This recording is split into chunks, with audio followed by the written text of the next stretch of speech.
The wrongs we must right. The fights we must win. The future we must secure together for our nation.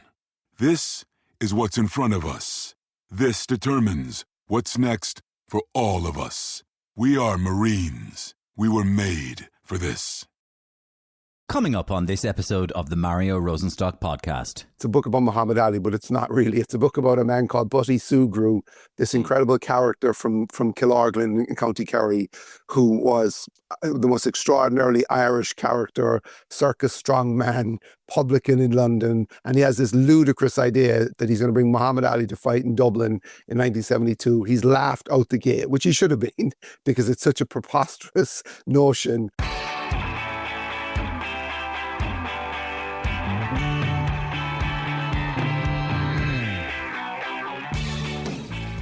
Well, you're about to hear a story that I've been personally fascinated by for many years, but only know the surface scratching of it. It involves a couple of incredibly compelling and charismatic characters, and you know how I like my characters. It's set in a time in Ireland that was very, very different to the Ireland of today, and it's told by a Cork man who has lived in America for 25 years, who has a unique skill for telling a great yarn. The scene is 1972, a time in Ireland when we were all very, very isolated, poor nation clinging onto the edge of Europe. Killorglin-born circus strongman and London publican Michael Butty Sugru manages to raise £300,000 and persuades the renowned American boxing champion Muhammad Ali to make his first visit to Ireland to fight against ex-convict Alvin Blue Lewis in Croke Park, Dublin. What happens next is just priceless. Journalist and history lecturer Dave Hannigan is the man who decided to bring this story to life and to a new generation. And it all comes together in his new book called The Big Fight, When Ali Conquered Ireland. The story has everything. It's told by a brilliant storyteller, as I said, and I know you're going to really enjoy it. And there's a classically Dublin air to this story, because Rockbrenner said, when I walked into the old stand with him, the entire staff reacted like it's the most common thing in the world for Muhammad Ali to walk in here on a Tuesday afternoon. We are so unimpressed with this, even though he's the most famous athlete on earth at that time. It is a great interview, and they got the money to pay Ali from the canteen in RTE because he wanted cash on the night and they didn't have cash. So they went to the canteen and got grubby notes from the RTE canteen. And to put that in context, he had done an interview with Parkinson on English TV the year before, and it was like 12,000 or 14,000. So RTE got a great bargain. And then you see him out in public in this condition, and there was tremendous bravery, tremendous courage in that I'm going to I was the greatest physical specimen of the time, and now I'm going to put myself in the public eye, shaking and diminished and unable to speak. And I think a lot of people's admiration for him only grew the older he got and the more he suffered. Hear the full story of Muhammad Ali's history-making visit to Ireland in the Ireland of 1972, as told by Dave Hannigan in just a couple of minutes' time. But first, did you hear the news this week? I heard, is it true, that after all these years, Joe Duffy is retiring from Liveline and RTE? Oh my God. Now, thanks to all the Liveline listeners out there for their outpouring of love and support from me, Joe 551 5555 11551, on the news of my retirement from Liveline. But until then, until I retire, I will continue to bring you, the listeners, the stories that matter to the people of this country, the important stories, the devastating stories, the stories that, to create the picture of our country. Mary. Joe. Your husband is locked in the bathroom. He is, Joe, and he won't come out, Joe. Is he down? No. Is he devastated? No. Is he catatonically depressed, Mary? No, Joe, he's ecstatic, Joe. Ecstatic? Why? We had a bathroom installed by Deluxe Bathrooms. Deluxe Bathrooms? Do you know them, Joe? Of course I do. Everybody, sure. Everybody knows Deluxe Bathrooms. Dundalk Retail Park and Little Island and Cork, deluxebathrooms.ie. Everybody knows them. Well, he loves the bathroom so much he won't come out, Joe. And he loves the bathroom so much he can't come out. Why? He's raving about these marble effect tiles, 49% off. He's talking about them. And 49% off? He's lying. in a freestanding bath. It's 58% off that, Joe, and he won't come out. 58% off? That's scandalous. Aren't they mad? They're off their heads, Joe. They're calling it the May Madness sale. The place is swarming with people. They're saying it's up to 70% off, Joe. 70% off? Yeah. Oh, jeez. Oh, here. Oh, hang on a second. And they're talking about vanity units, Joe, and white stone, limestone effect porcelain tiles, 30% off, Joe. Joe! He won't come out! Deluxebathrooms.ie. May Madness Sale. They're all talking about it. And my thanks to Deluxe Bathrooms, Ireland's premium bathroom and tile retailer. If you're dreaming of a bathroom that combines luxury, functionality and style, they've got you covered, and at great prices too. And I do believe, having looked on their website, their May Madness sale is now on with up to 70% off. So it wasn't just madness in a sketch, it is actually true. All those reductions are actually true. So get yourself down to your nearest Deluxe bathroom store. You'll find them in Dundalk Retail Park and Little Island in Cork, and online at deluxebathrooms.ie. So, picture the scene. It's 1972. Ireland is a very different place to what it is today. The country is very monocultural, quite inward-looking, and feels isolated out on the periphery of Europe. It's all a bit grey. Enter, from stage left, one of the most interesting, charismatic and successful sports stars of all time, the great Muhammad Ali. Listen, Dave, your book, The Big Fight, When Ali Conquered Ireland, tells a remarkable story, and a remarkably kind of colourful story in a world of grey, a kind of a colourful, brings colour to a monochrome Ireland of greyness there, when Muhammad Ali, possibly one of the most significant figures of the 20th century, visited the El Sod in Ireland in 1972. Why did he visit us? What was it all about? And we'll dig deeper then. Well, I guess the reason for the book is that it's a book about Muhammad Ali, but it's not really. It's a book about a man called Butty Sugru, this incredible character from Killorglin in County Kerry, who was the most extraordinarily Irish character, circus strongman, publican in London, and he has this ludicrous idea that he's going to bring Muhammad Ali to fight in Dublin in 1972. He's laughed out the gate, which he should have been, because it's such a preposterous notion, and he is such an unreliable character. He's such a rogue. Nobody can believe him. And yet somehow, somewhere, this man manages to bring Muhammad Ali to Croke Park. And Dublin is on Muhammad Ali's resume for the rest of his career because of this kind of half-mad, kind of half-knavish character from Kerry. Okay, so tell us a little bit about him. He's kind of well, nowadays he'd be kind of a monster, sort of a mad sort of promoter type, a chancer, a bit of a Schlieveen, a kind of a carnival guy, a kind of a Barnum and Bailey kind of dude, but a bit of a dodgy Arthur Daly maybe as well sort of situation. All of the above. Like, if you put all of that into a stew, that's Butty Sugru. A lot of people would have known him, like, in 1972. They'd remembered him from when the circus came to town, and he would have pulled a trailer with people sitting on it across the big top with his teeth, and he did another thing. He did another thing where he lifted people up on barbells, and they would sit on either side of the barbells, and he would lift them up. And he was 5'6", a squat kind of small man with a tremendous set of gnashers on him, because a lot of his feats of strength were teeth based. And so people would have known him for this. Then he ends up going to London, becomes a publican, a very well known publican in London, and then in London, he describes himself as the strongest publican in captivity, and the London tabloids loved him, and they would basically, cover everything he would do, and he would be involved in all sorts of japes. Like, he buried a Tipperary man for 68 days in a coffin, all sorts of things just to get headlines, just to generate business, and all the time, like, there was the whiff of danger about him, that it was slightly off, and questions were asked in the House of Commons about him more than once, and he was always mixing with stars. Like, he knew David Bowie supported him one night at a concert. Mick Jagger had to deny that he bought an island in Dublin Bay off Butty Sugru. He was a kind of zealot. Like, he was involved in lots of stuff in the 60s, even in a gangland murder that he was on the fringes of. He wasn't involved in. But when you delve into the 60s, you're like, geez, everywhere you look, Butty was in London.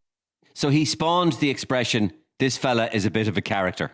Yeah, if you look up, that didn't exist before Butty Sugru. Then people invented the expression, "He's a bit of a character."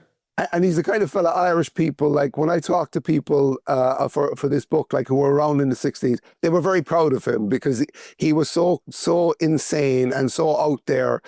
He'd bring a goat from Ireland to crown it in Kilburn, and the goat was impounded by customs, and then he has to kiss the goat on camera when it's liberated from customs, and the cameras are there and the tabloids are there. Everything was she was kind of showbiz Arthur Daly, all of the above. And then this guy says, I'm going to bring Muhammad Ali to Dublin. And the press corps in Dublin, especially the sports journalists in Dublin, they laugh him. They just laugh at him and say, as if you could pull that off. This is like March, April 72. And how did he go about it? I mean, I knew a guy once, right? I won't say his name, but he's not a Butty Sugru character, but he's more sort of in his early days, he was more of a refined Butty Sugru fella. And he used to say, I was in Trinity with him, right? And I said to him, well, actually, I'll call him by his first name, right? I said, Frank, is there anybody you think you couldn't get on the phone if you really wanted? And he went, yeah, I've thought about that. And I went, well, who are they? And he went, Bill Clinton and the Pope. I don't think I can get them on the phone. Anybody else, I can. And we did an experiment one day where he wanted to get Mike Tyson on the phone. And we actually did it. We got Mike Tyson on the phone. He got him through Alan Dershowitz, a lawyer who was representing Tyson in his rape case against Desiree Washington. And he managed to and he says, hey, Frank, how are you? And it was just like, that was it. Frank was able to get him on the phone. An incredible guy. So how did Butty Sugru manage to get Muhammad Ali? Butty got to Ali initially through his relationship with Henry Cooper, the great British heavyweight. Butty had a great relationship with Henry Cooper, obviously, so did Ali. And then he got to him after the initial introduction. He met Harold Conrad, who is like the complete opposite of Butty Sugru. He's this slick New York publicist guy, novelist, screenwriter, friends of gangsters like Bugsy Siegel and Lucky Luciano. He looks like Clark Gable, always in a sharp suit. And he was in and around Ali as a publicist for years. He was very good to Ali when Ali was in exile. So Harold Conrad had an in with him. And then Butty got an in with Harold Conrad, and they became this little and large duo that were going to bring, basically, Harold Conrad says, if the money's there, we can bring Ali to any city in the world. Yeah. And then Harold Conrad makes him go to a bank, the Williams and Glyn Bank in London, where the manager underwrites the whole operation, and Butty actually can produce the money. And just to give you an idea of what Harold Conrad was like, Humphrey Bogart played Harold Conrad in The Harder They Fall, the movie. So that's who he was. So he was like the city slicker, sophisticated New Yorker guy, and then Butty was this like country bumpkin with an eye for the main chance, always able to turn a buck. And so how much money were you talking about? How much money would you have had to lure Ali at that time? I think the total was 300 grand. And what amazed the journalists in Dublin was when Harold Conrad arrived into Dublin to announce that this fight was for real, he said, the money has been wired. Like the initial deposit had been wired to the bank in New York. Like Butty wasn't just holding a press conference and hoping later that the whole thing would kind of kick into gear. He actually had somehow got the bank to underwrite this.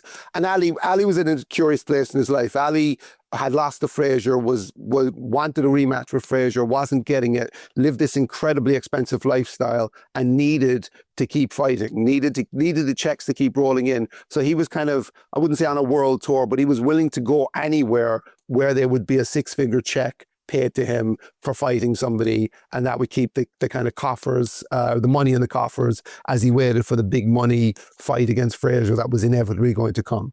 Yeah. It was a peculiar time as well. I want to talk about Ireland in a minute, but it was a peculiar time in world sports as well. I mean, the early 70s, when I think of the early 70s, I think of people like Evel Knievel, right? And, television and colour television, the beginnings of colour television. And in boxing, for example, Ali had been offered a lot of strange sort of offers. I think he had been offered to fight this 7-foot basketballer, Wilt Chamberlain, I think. He was offering to fight bare knuckle people, sort of strongmen, weird stuff. There was sort of a novelty element about some sports, and people were wondering, what if you put him in against him, and this small guy against this big guy? There was kind of a Victorian freak show aspect to sports as well. Yeah, well, and all that was driven by the box office because Ali was out for 2.5 years. He was out of boxing. He was unlicensed. He could not fight. And that was his way of making his living. You know, I mean, he becomes later in life like this most incredible commercial brand for the last 25 years of his life. But back then he was struggling. And I mean, the American government had taken away his ability to make a living. So there was all this kind of, as you say, kind of carnivalesque kind of speculation. And to be fair to Ali, he was quite willing to do that. I mean, later he fought a wrestler in Japan for money later. He was willing to do absurd things in the name of self-promotion and also in the name of making money. And this was because he was banned because of his opposition to Vietnam and his unwillingness to sign up and register for Vietnam. Isn't that right? Yes, his refusal to enlist for the fight in Vietnam, which cost him 2.5 years, and it was 2.5 of the prime years of his career. Yes. So he's come back, he's fought Jerry Quarry, he's lost to Frazier, and now when he comes to Dublin, he's in this kind of interim period where he's waiting for a rematch with Frazier. But I think the thing for people to understand is the great Ali fights, like the Rumble in the Jungle, the Trill in Manila, they're all down the road. Like, he's not finished. It's not washed up Ali that arrives in Dublin in 72. It's Ali about to embark on this great, probably even better second half of his career than the first half. And again, this man then arrives in Ireland. Butti Sugru comes good. The money is wired, and Muhammad Ali, formerly Cassius Clay, arrives in Ireland. As I said, one of the most significant figures, maybe not known then, but known since now, we can say, as one of the most significant figures of the 20th century, certainly possibly the most significant sports person of the 20th century.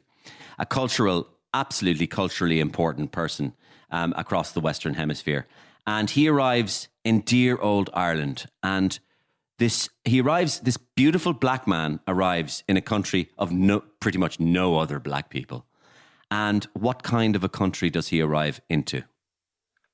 Well, it's funny. It is the whitest country I think it's the whitest country he's ever been to. And he is in shock himself. At the end of the first day, he calls up Harold Conrad and says, "Where are all the black people in this town?" And he doesn't use the phrase black people. No. He uses the colloquialism. But he's pretty shocked at how white this place is.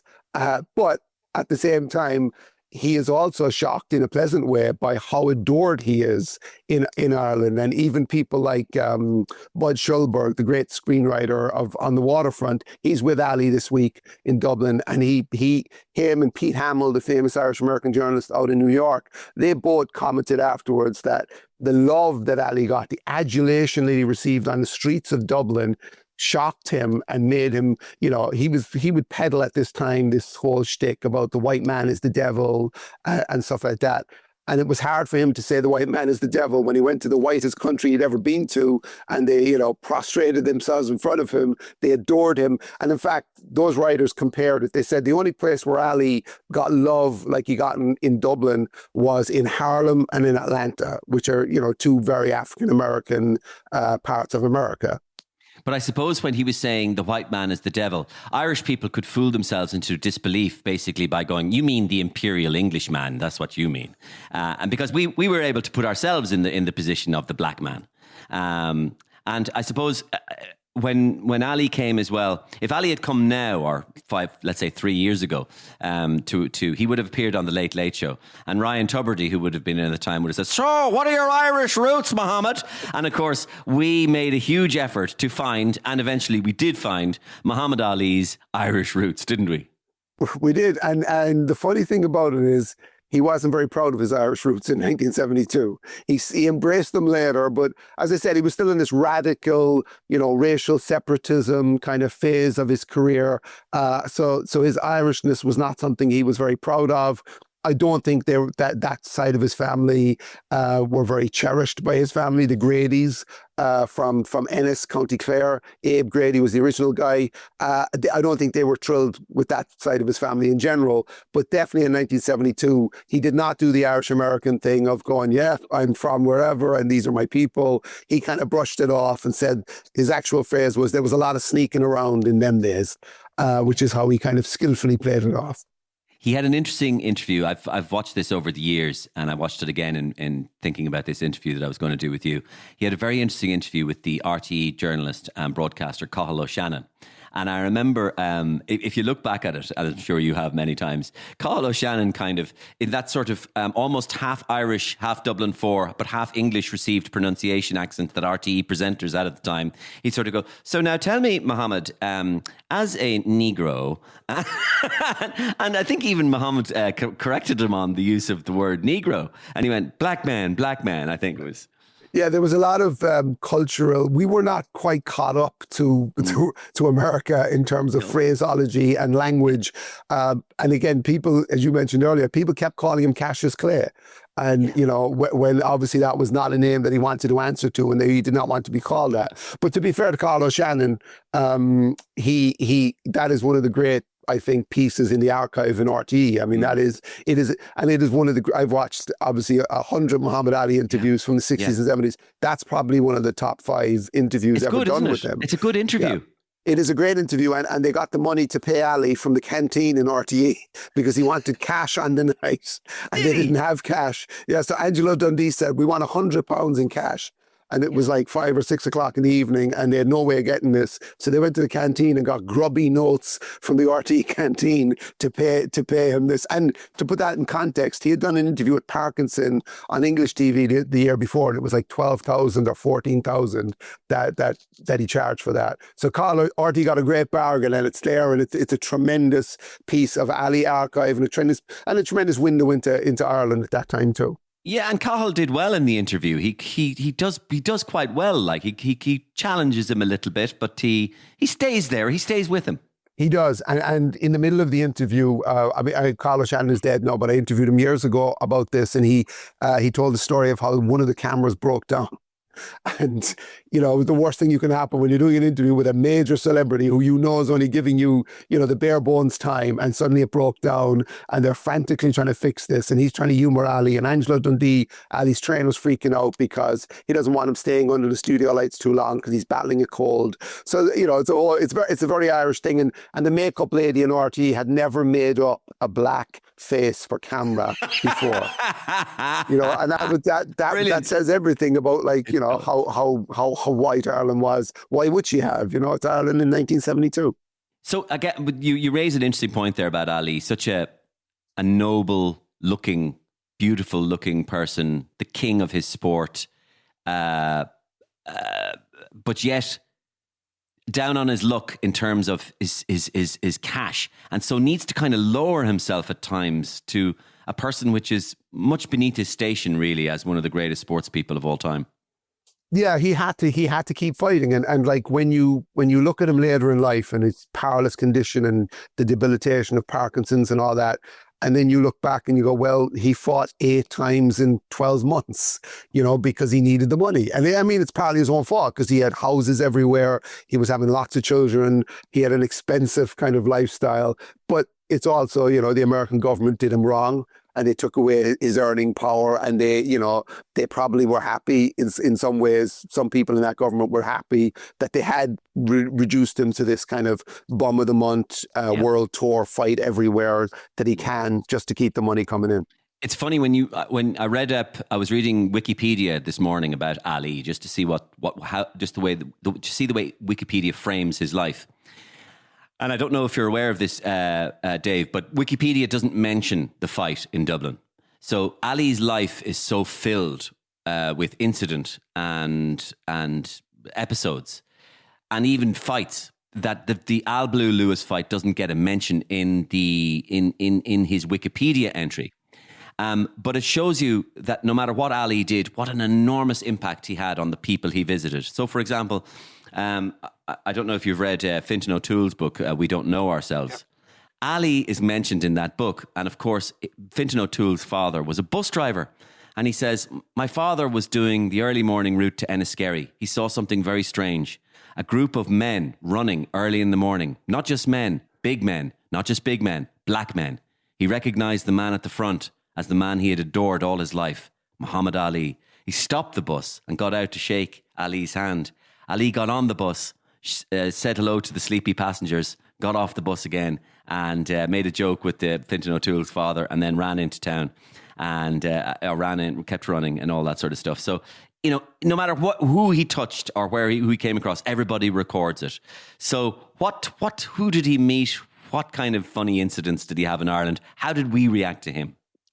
Well, we reacted. Firstly, he was out in Opperman's Hotel in Kiltiernan on the outskirts of the city, which probably isn't that far now, but like back then was really rural and out in the country. And not far from his running place there that I mentioned. Yeah, exactly. But he hated that. It was the perfect place to prepare for a fight. But Ali was far from the madding crowd, and he loved the madding crowd. Like Ali got on the bus to see Sammy O'Toole because he wanted, you know, the interaction and the kind of, you know, see people. He loved how people would react to him, you know, how crazy the world would go when they see him. So he would be beating a path into the Gresham Hotel where he wanted people to interact with him. He wanted to see a crowd go crazy. He went to Dáil Éireann. Jack Lynch became the first Western head of state to actually officially welcome Muhammad Ali. And he sat with Jack Lynch and, you know, he went into the Dáil canteen for his dinner, you know, which obviously probably wasn't an excellent preparation for the fight.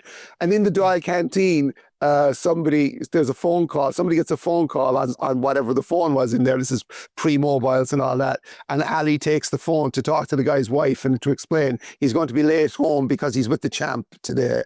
You know, he loved that kind of messing, kind of, you know, shenanigans kind of aspect of it. And then there's a lovely poignant moment where there's a guy called Paddy Monaghan who's born in Fermanagh, but grew up in Oxford, England, but it was the president of the Muhammad Ali fan club in England and was very interesting bare knuckle boxer who you know, had a colourful life of his own and has 2 autobiographies of his own.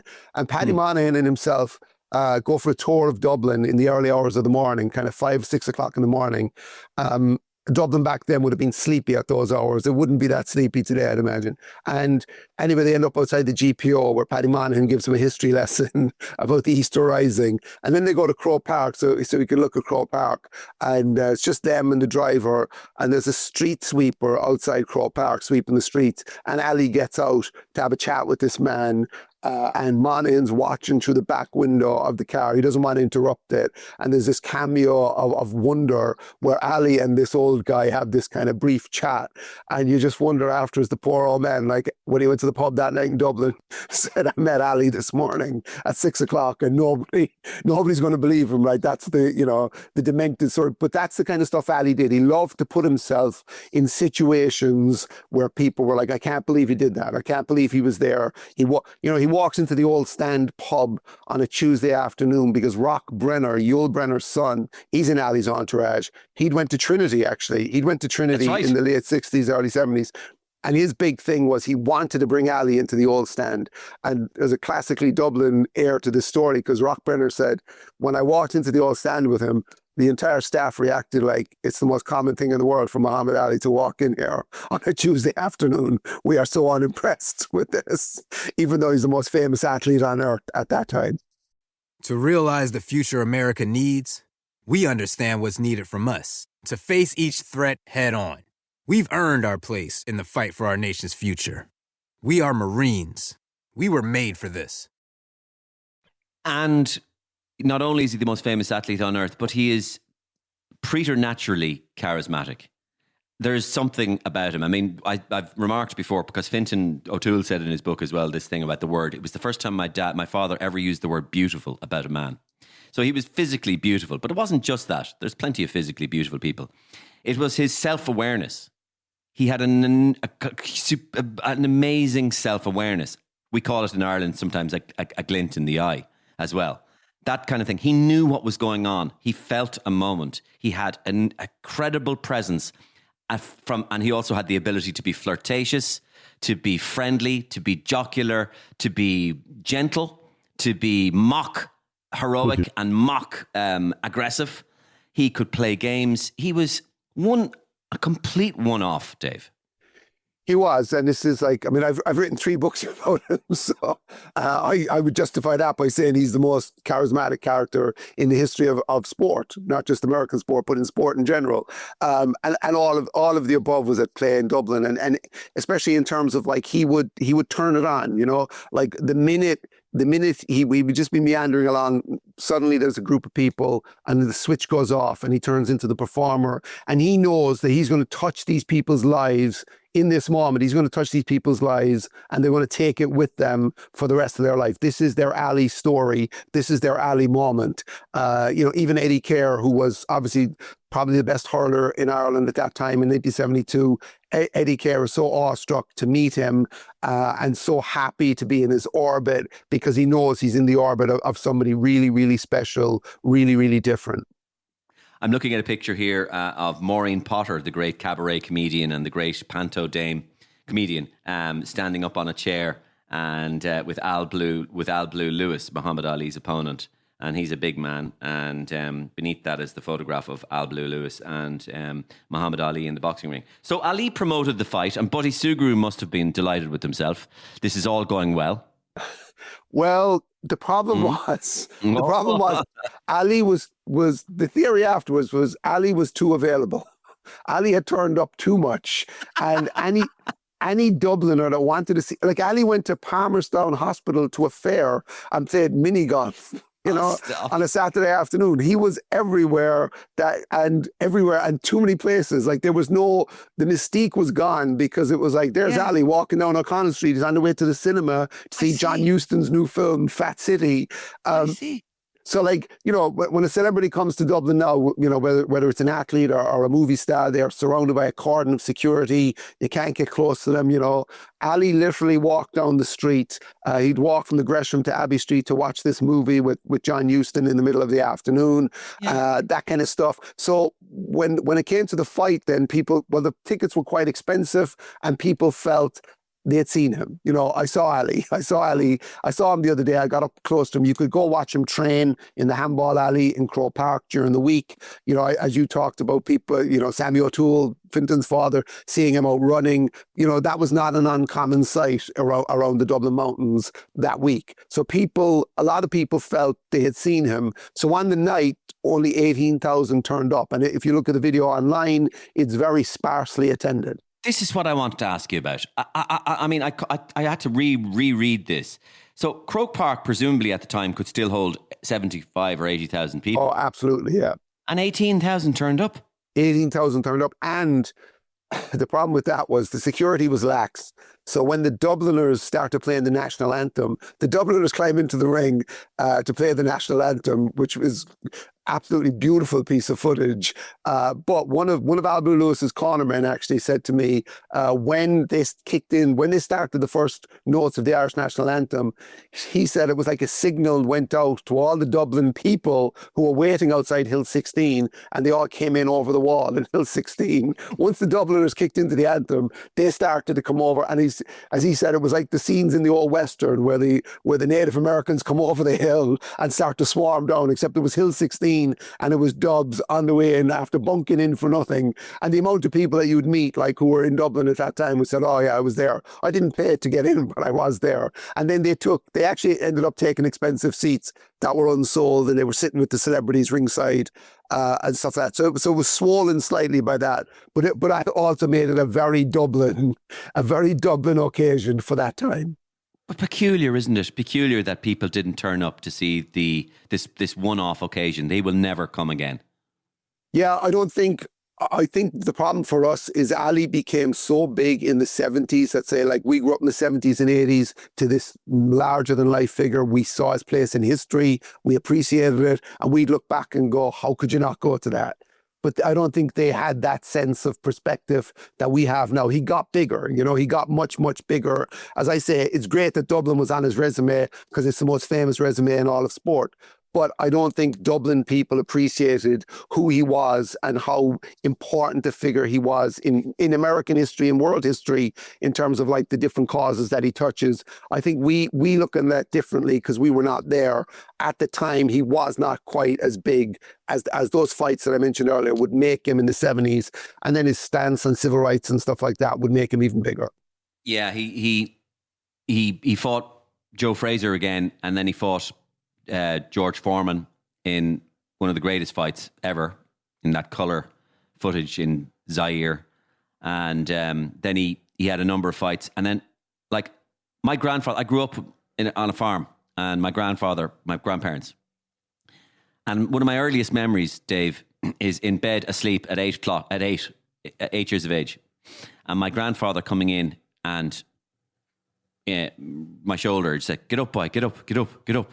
And I went, what? I went, he's fighting Cassius Clay, right? And it was Cassius Clay's first fight against Leon Spinks. And I'd never seen Ali fight, but I'd heard my grandfather talk about him for ages.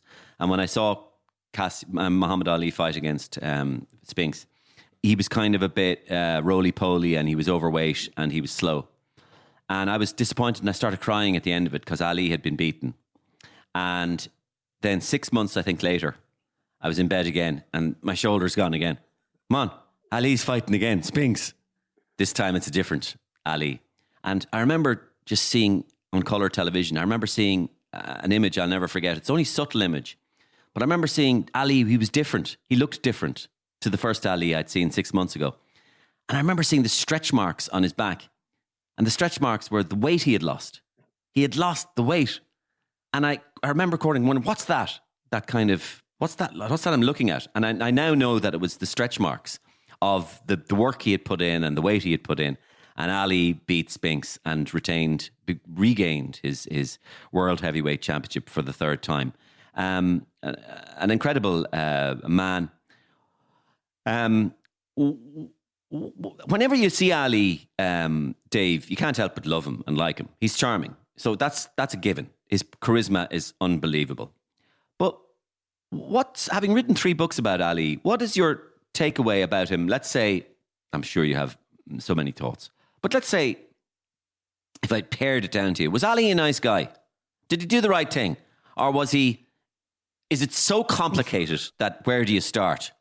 I think what makes him so compelling is that he was incredibly complicated, and it wasn't black or white. He could be a terrible person, right? He could be the nicest person. His treatment of women, for starters, right? And the women in his life. And even, he could be cruel to those around him in his entourage. He could be cruel. He could be incredibly generous. He paid for so many people to tour the world with him. He was so generous. And then from time to time, he'd have kind of, snarky, snide interactions with them. But on the whole, yes, I think he was. And he was a positive force. He was a positive force. Everything he stood for, like the whole Vietnam thing, which, by the way, like living in America, there are still people, I know friends of mine who I work with would say to me, not an Ali fan, would never be an Ali fan because of Vietnam. They still carry that. They still, in a way like that in Ireland, we would love him because I was on the right side of history there.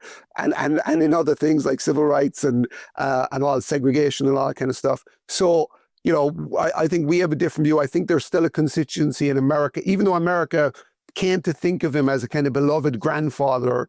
Ali, after the Atlanta Olympics, which I'm sure you remember when he lit the flame and his hand was shaking, Ali after that became everybody's granddad, palsied by age, struggling with this infirmity. And we all even people who hadn't liked him suddenly had empathy for him. And then you see him out in public in this condition. And there was tremendous bravery, tremendous courage in that I was the greatest physical specimen of the time. And now I'm going to put myself in the public eye, shaking and diminished and unable to speak. And I think a lot of people's admiration for him only grew the older he got and the more he suffered.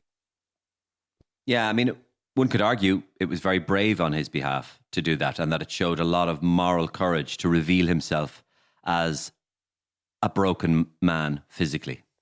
Absolutely. And like his, to give you an idea of his physical greatness, Dr. Ferdy Pacheco, who was his fight doctor, right? Famous fight doctor out of Miami. Ferdy Pacheco wrote a book and he said, being Ali's doctor in the first 10 years of his career was like being Queen Victoria's gynecologist. There wasn't much to do, but the view was spectacular. Good one. Jesus. The fight, how did the fight go? The fight went, Ali was battling a cold. He was battling a cold. Al Blue Lewis was a dangerous opponent with a good punch who could have caught him on an off night. It was lackluster. I think it's still up on YouTube if people want to see it. In the end, Ali finishes it in a hurry because he's dying to go to the bathroom. He's dying to pee, so he actually finishes it off rather quickly. He gives people value for money, and then he ends it in the 11th because he really needs to go. And then, there's a classic Dublin moment at the end, or Irish moment at the end of that. Ali finishes the fight, and then the Dubliners invade the ring. The Dublin people, not the band, right? Dubliners invade the ring, and they're trying to. The guards are there trying to push fellas off the apron of the ring. They're just ignoring the guards. The Americans are shocked at how unruly the Dublin people are. And now Ali's trapped in the ring. He really needs to go to the bathroom, and eventually there's a standoff. And somebody gets up on the apron of the ring and said, Muhammad has given us a great night. Please, please, please let Muhammad go to the dressing room. And a wag from the crowd shouts, no, let the dressing room come to Muhammad. Brilliant. I'm delighted that somebody came up with that on the night, off the cuff. What was I going to say? So he won the fight easy enough in the end, and he finished it off. And then he went home presumably either that night or the next morning? He was out of there on the first flight the next morning to London to catch a connection to New York because he'd had enough. The novelty of Ireland, as a lot of places Ali went, he was a very curious traveller and he'd go places and he'd be interested. But after a while, after a few days, the novelty of Ireland in 1972, which probably wasn't a very exciting place, that wore off quickly and he was gone. He was gone the next day. And then he never comes. He did record that commercial for Board Fight with Louis Marcus, this incredible piece of film where Ali recites a voiceover about the charms of Ireland to images of him visiting, and also classic images of Ireland, scenery and hurling and Gaelic football and stuff like that. And that was played to an American audience before the fight. Yeah, amazing. And what became of our friend Buddy Sugru? Because he had a success. He lost some money on this fight, but there's two schools of thought. He lost money, but then other people who worked on the promotion told me that Buddy was staying in a flat in Sean McDermott Street. And if you went around to the flat in Sean McDermott Street, he paid people what they were owed out of a black bin bag full of money that he had, right? So he didn't actually welch on his debts to any of the smaller people involved in the promotion. He goes back to London. He stands for election actually in the early 70s on a no to the Channel Tunnel. I didn't even know the Channel Tunnel was a proposition in the early 70s, but that was the platform that he stood on. He runs his pub quite successfully. There's a bizarre footage of him on a Saturday evening entertainment show with Jimmy Savile and Gary Glitter, right? And it's Buddy in a vest and a pair of Farah slacks sitting with Gary Glitter and Jimmy Savile, who are both wearing outrageous 70s flares and, kind of lame kind of outfits. And there's Buddy in a vest and Farah slacks sitting with these two reprobates. It's not an image that has aged well. Obviously, he emerges intact from that period. Those two guys don't. But that will tell you his celebrity. Even in the early or the mid 70s, he was still on Saturday evening TV, which would have been big. Savile had a big show on Saturday evening TV in England, and he would have been on that. And then tragically, he dies lifting a fridge up a stairs in his pub. In his pub, and he's quite young, and his heart, this incredible heart that underpinned all these feats of strength, finally gives out. Yeah. At what age was he about? I think he was 52. Oh my God. Well, yeah, 52 or 58. I'm sorry, it escapes me right now, the age. But he was quite young. I remember because I'm 54 and I remember being upset when I read that. Jeepers. And come here, sometimes I wonder, this is a total sideways here, Dave, but sometimes I always wonder, wouldn't it be great to, when we were kids, we always said, I'd love to time travel, go back in time sometime, you know? And I still do that as an adult. I still go, I still pick what areas I'd like. I couldn't help thinking when you were talking about the Gresham Hotel in 1972, that if you could go back in time, you would love to be Dave Hannigan, adult, walking down Gresham, 1972, and this tall, handsome black man is walking to you on his way to see Fat City, and you just walk by him and then maybe stop him and have a word and go, "Hi, my name is Dave. Welcome to Ireland." Yeah, I mean, it really, and to add to the mix too, Ronald Reagan, who was the governor of California, Yes. who was not a fan of Ali, was staying in the Gresham, and he was in one of the penthouse suites, and Harold Conrad was in the other one. So there was all sorts of, and then every American writer was in the Gresham, some ne'er-do-wells. There was a few Republicans from Belfast in there. There was a lot of drama in the Gresham Hotel that week. It would have been a fun place to be. It was the place to be, actually, the Gresham, wasn't it? It was Absolutely. It was such a and cool Ali place. recognized that too. Ali recognized, Opperman's Hotel had just opened. It was a beautiful place, apparently, for 1972 Dublin. But he's like, I've stayed in beautiful hotels. I want to be where the action is. Yeah. And Dave, listen, that's a fascinating story, of course. And I cannot wait to actually go through this now, because there's so much of it I'm already familiar with. And just to see, because I presume I'll pick up loads that I'm not. The big fight when Ali conquered Ireland by Dave Hannigan. And that is where myself and Dave left it for that part of our chat. What a fascinating story portraying a real moment in time in Ireland. But it's also a real moment in time now in the United States, where Dave has lived for 25 years. And as an Irishman living in Long Island, which is true Trump territory, by the way, I wanted to get Dave's perspective on what life is like in the US right now. And get into a right old chat about politics with him, media, flooding of the zone, and even the fall of the Roman Empire. We're going to put that out early next week, so keep an eye on the Mario Rosenstock podcast channel to see when it drops. Or even better, press that follow button now on your podcast app and you'll never miss another episode. I'll pop up on your notifications. And please, if you can, tell one other person about this podcast. My thanks, as always, to Deluxe Bathrooms and deluxebathrooms.ie for their ongoing support. Thanks for getting involved with the Mario Rosenstock podcast. If you want to contact me personally, it's mariorosenstock@gmail.com. Take care. See you during the week and at the end of next week as well. Have a great week.